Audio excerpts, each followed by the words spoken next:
To thee, O Lord, do I lift up my soul. O my God, do I trust in thee. Let me not be ashamed. Let not mine enemies triumph over me. Yea, let none that wait on thee be ashamed. How you coming there, Junior? Be ashamed which transgress without cause. Show How me long thy before? ways, O Lord. Show me thy paths. Lead me in thy Son, way and teach me. For thou you're art gonna be the seeing God some things that may not set too well. do I wait all When we get home, I got enough of that peach brandy for both of us. According to thy mercy, remember thou me for thy goodness' sake, O Lord.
This'll only last a moment.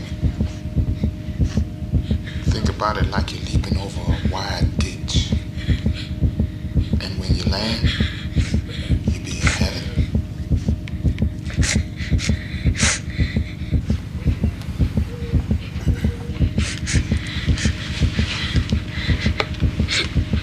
Junior, I'll be jumping over a big ditch. Heaven's on the other side. Is there anything you want to say? Any last words?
Please, can we go?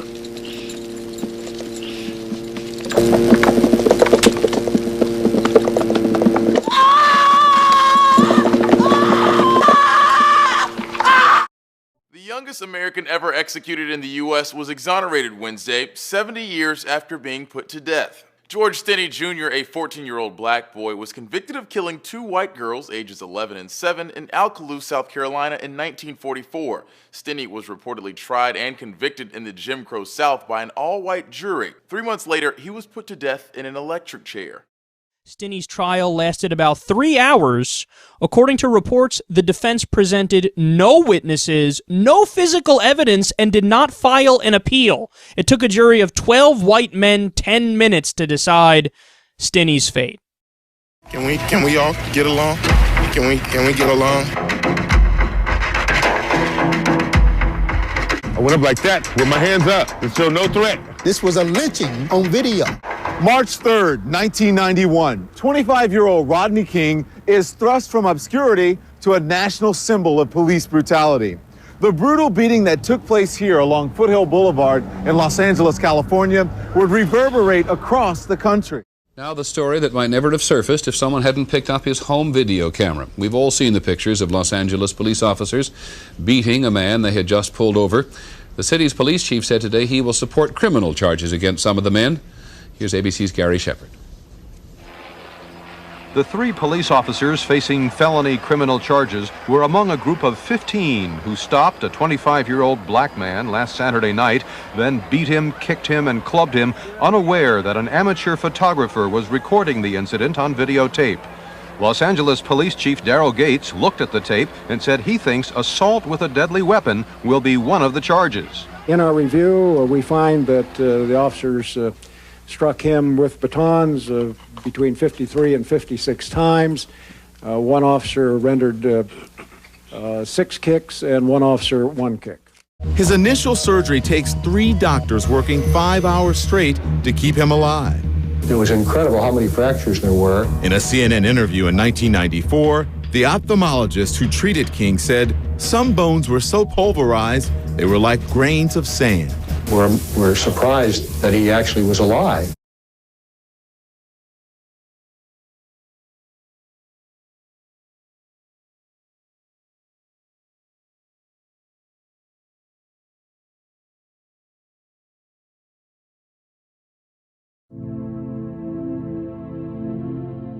On February 4th, 1999, Guinean immigrant Amadou Diallo was standing in the vestibule of his apartment building in the Bronx. 4 policemen were patrolling in an unmarked car looking to catch a serial rapist that had been in the area. They noticed Diallo in his apartment and they thought that he looked suspicious. Excuse me, sir. Police department, in New York. I have word, sir. Police department, sir. Stop, don't move. Let me see your hands. Police department, city of New York. Sir, don't move, sir. Police department, city of New York.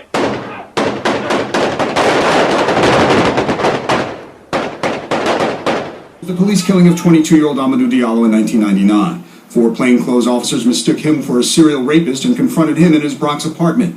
Diallo was unarmed but pulled out his wallet, which the officers claimed they thought was a gun, and they shot 41 bullets, 19 hitting Diallo. The officers were charged with second-degree murder and other charges. The case was moved to Albany because of pretrial publicity.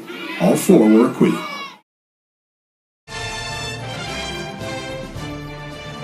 The video is shot from a distance, but what happens is unmistakable. Let him go! Multiple cell phone cameras rolled at the Fruitvale BART station as transit police handcuffed 4 young men on New Year's Day 2009. The men were already seated, at least one handcuffed. You gotta take pictures.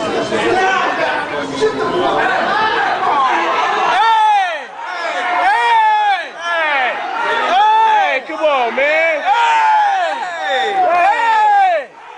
Cut that That's out, fucked man. up! Hey! None of that necessary. That's doing the job. That's fucked up! That's fucked up. Really? That's hella unnecessary! Unnecessary, bro. Come on now! You got problems with yourself, man. Protect yourself. Protect yourself. Come on, man. Come on now, y'all! Really?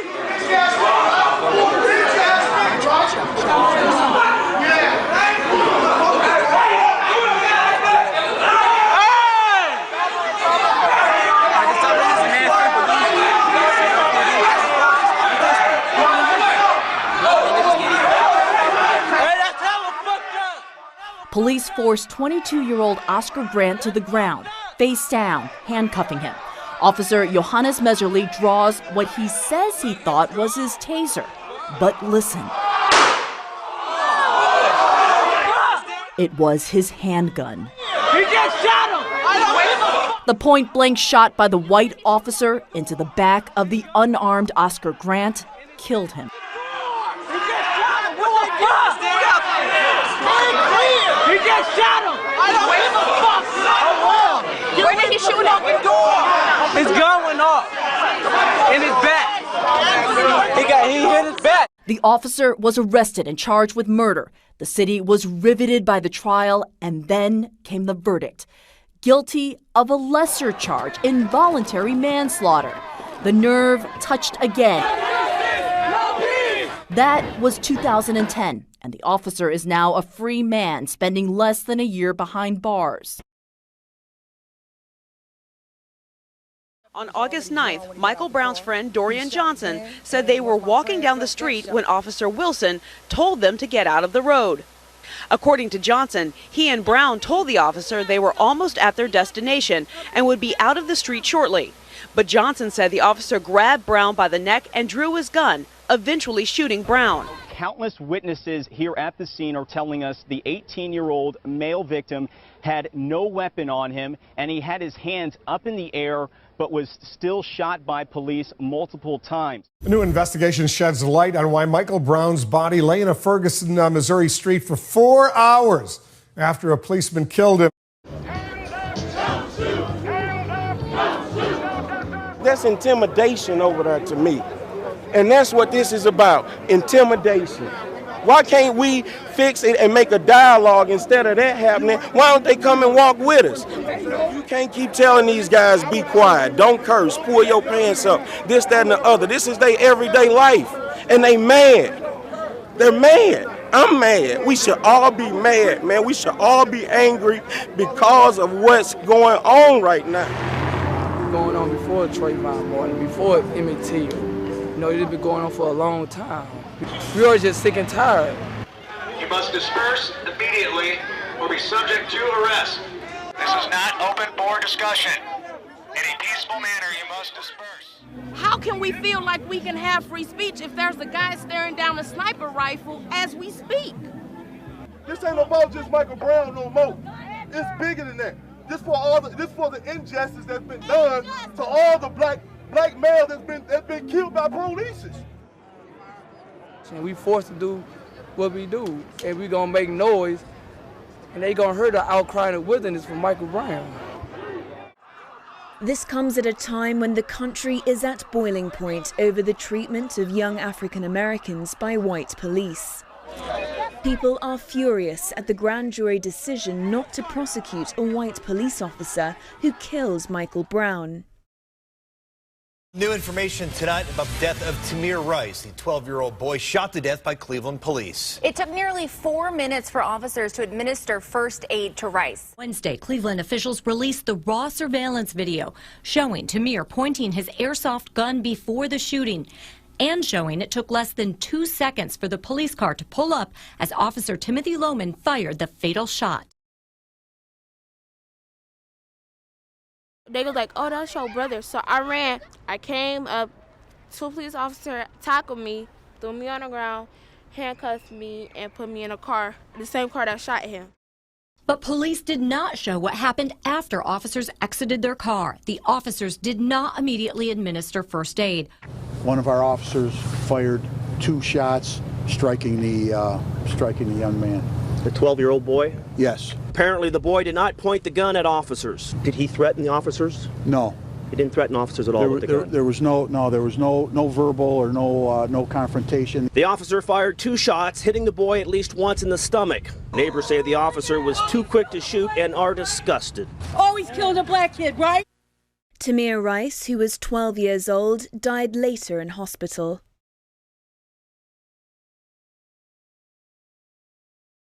And right now, the images coming in, the growing protests here in New York City, demonstrators on the move tonight, the crowds growing from Seattle to Atlanta as well. Of course, all of it after this. Eric Garner, an unarmed black man, a father and husband, forced to the ground, telling police 11 times during all of this that he could not breathe.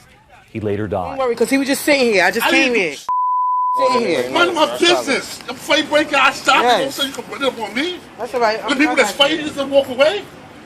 Are you serious? I didn't do nothing. What did I do? Then before I put my ID on me. Take you back for what? I didn't sell anything. I did nothing. We sitting here the whole time. Mind our business. What are you talking about? You watch me do what? Who did I sell cigarette to? To who? Not that retro. There's another guy. Easy way or hard way for what? Every time you see me, you want to mess with me. I'm tired of it. It stops today. This guy right here is forcibly trying to lock somebody up for breaking up a fight. Everybody standing here, they told you I didn't do nothing. I did not sell nothing. Because every time you see me, you want to harass me, You want to stop me trying to sell cigarettes? I'm minding my business, officer. I'm minding my business. Please just leave me alone. I told you the last time. Please just leave me alone. Please, don't touch me. Don't touch me, please. Hold on. Listen, don't touch me, please. Do not touch me.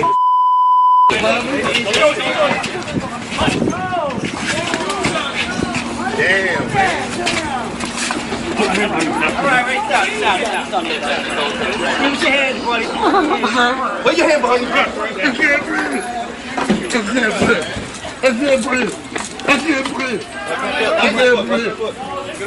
breathe. Once again, police beating up on people.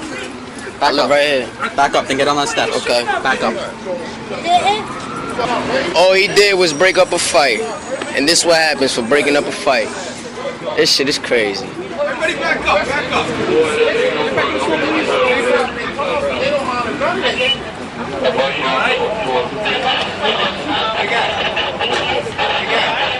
Something's wrong with him.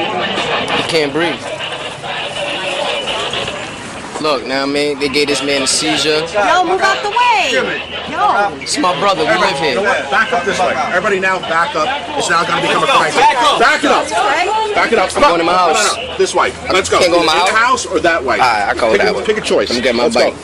You had your chance to get your bike, sir. Stand over there. Right now we have to see it. My brother right there.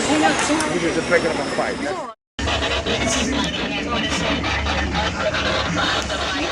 Where's the ambulance?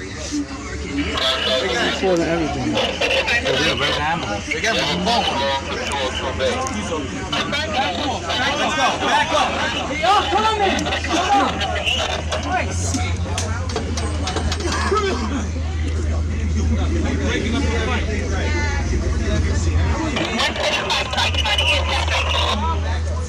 You don't have to do it yourself. Man, can you back up, please? We're trying to give him some air. We're going to get him an ambulance, all right? Yeah, back up. Y'all got him on the floor. Y'all got him on the floor. Y'all talking about back up. You hear this? Now they're trying to get him an ambulance. After they harassed him, slammed him down, NYPD. You understand? This is going viral right here. It's going viral right here. NYPD harassing people for no reason. He didn't do anything at all.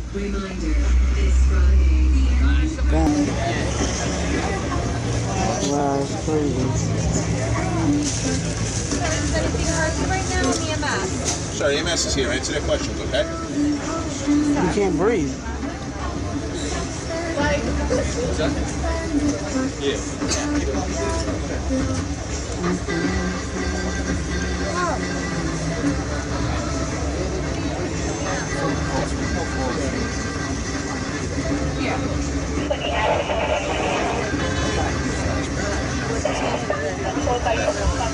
Sir, it's EMS. Come on. We're here to help, all right?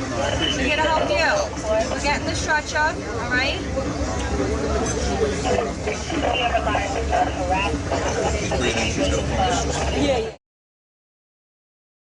The woman seen in this video being straddled and punched by a California Highway Patrol officer says she thought she was going to die.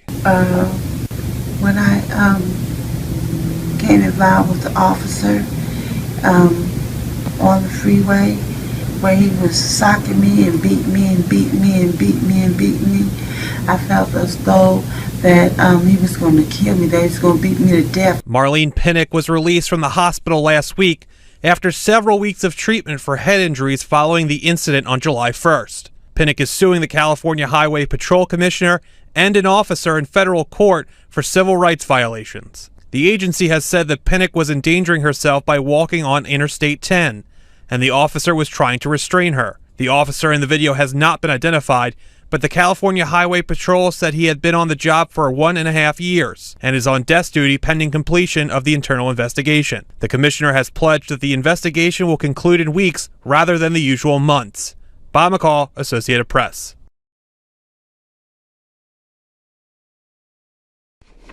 Hidden camera footage of an undercover police operation.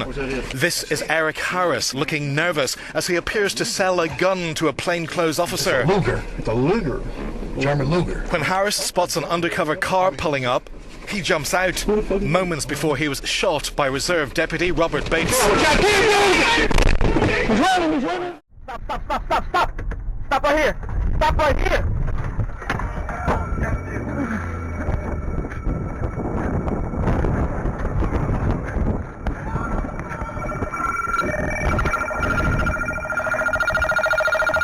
All right, Leon.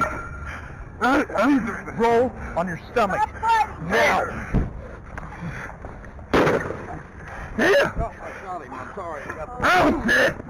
Oh, shit, man, he shot me. He got me. Oh, God, he shot me. Stop fighting. Oh, where the fuck? What's the gear? Oh, he shot me. He shot me. You mad, motherfucker, you hear me? You fucking mad. Oh, fuck up. Oh, God. Oh, he shot me. I didn't do shit. He shot me, man. Oh, my God. You didn't do shit? You didn't do shit, you hear me? I'm losing my breath. Fuck your breath. Put his hands back. Robert Bates is a reserves officer for the Tulsa Police Department. The man he shot later died at a hospital. New details about that fatal shooting in South Carolina caught on camera in video that's difficult to watch. An unarmed man shot in the back by a police officer. The truth of what happened to Walter Scott is only coming to light because someone in the bushes was recording with a camera on a cell phone. In the revealing video, the unarmed father of four is running away after apparently being hit by the stun gun. Just got shots fired. Subject get down. He grabbed my taser.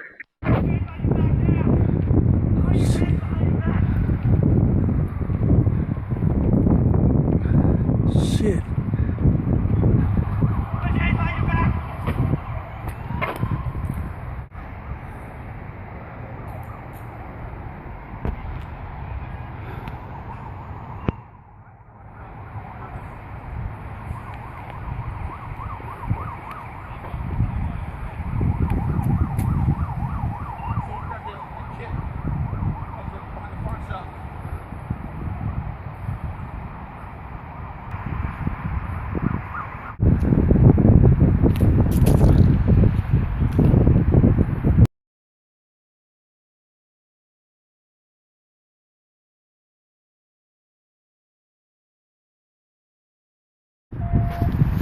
Fucking abuse.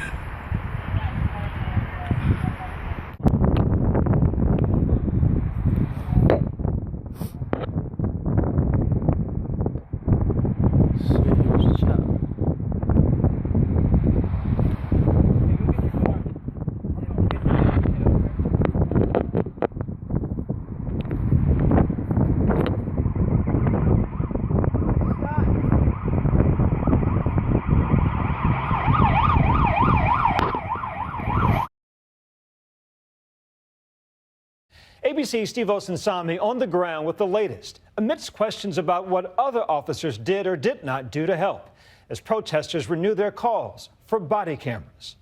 Police! No justice! No peace! No. To so many tonight, enraged and shocked by the killing of another unarmed black man, Black Lives Matter. critics say race and inequality are at the heart of the problem. In North Charleston, African Americans are nearly half the population, but only 18% of the police force, where 80% of the officers are white. If Slager is convicted, he could be sentenced to death. His work record shows 2 complaints in 5 years, including another incident with a taser. For the only serious charge of excessive force, he was cleared. But a conviction alone could be a first considering this. Police in South Carolina have fired their weapons on more than 200 people over the last 5 years, and in every case they were cleared. For communities of color who've been arguing for years that American police work is too often so unfair, You cannot deny what was caught on this film. We begin with the controversial new video and the city of Chicago on edge tonight. The incident unfolding October 20th, 2014, 9:47 p.m. Police get a call about a suspect armed with a knife who had been breaking into cars. Just 10 minutes later, 9:57, police zero in on that suspect, McDonald, walking down the street. Moments after arriving on the scene, Officer Van Dyke opens fire. The suspect falls to the ground, and prosecutors say he keeps firing, emptying his 9mm on McDonald 16 rounds in 15 seconds.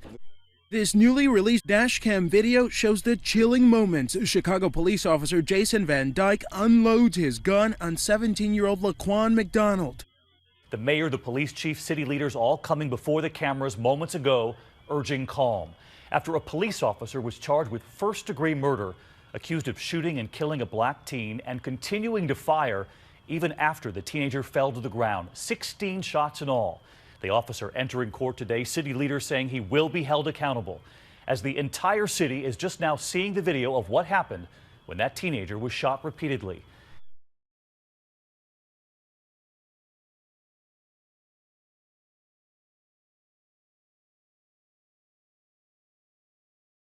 I'm joined now by CNN political commentator, New York Times columnist Charles Blow by phone. Charles, just your reaction tonight. Well, the video is shocking, but you know, my reaction is slightly different from the people who've talked so far. I mean, I think we're getting to a point of fatigue of trying to analyze individual videos of individual cases, and by so doing, we're losing sight of the larger sociological and historical moment that we are witnessing as a country. Right, that this would not be happening if America did not allow it to happen, right? Either consciously or subconsciously. These are not, you know, individual criminals on the street who are beholden to no one. These are officers who are officers of the law, servants of the public. And if more of the public were to say, this is unacceptable to us, rather than to look at these individual cases and say, you know, this is a political issue. This is an ideological issue.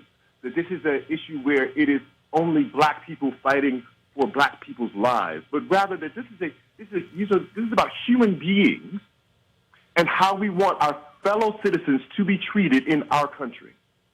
And until we as a society say that that is how we want our police officers to operate, then we are kind of undermining our own society. Democracy depends on faith in institutions. And when you have institutions where people begin, or certain groups of people begin to lose faith in those institutions, that those institutions will treat them fairly, that the power that they vest into those institutions will be equally exercised over all citizens, then that is a danger for democracy itself. We have to stop, I believe, looking at these as individual one-off cases, arguing about, you know, in this moment of the video, I see this, and in this moment, I see that, and I'm on the cop side, and this is about human beings. There's a boy, 17 years old. He is dead. He cannot be considered to be collateral damage in some political debate.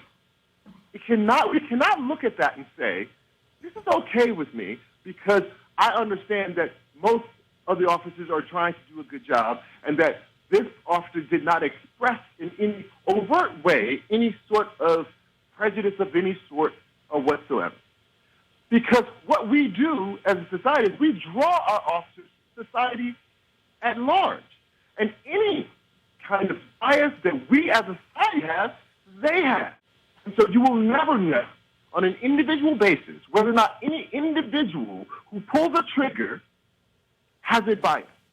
We can't keep having that kind of argument and continue to let the instruments of power leave people dead in the street.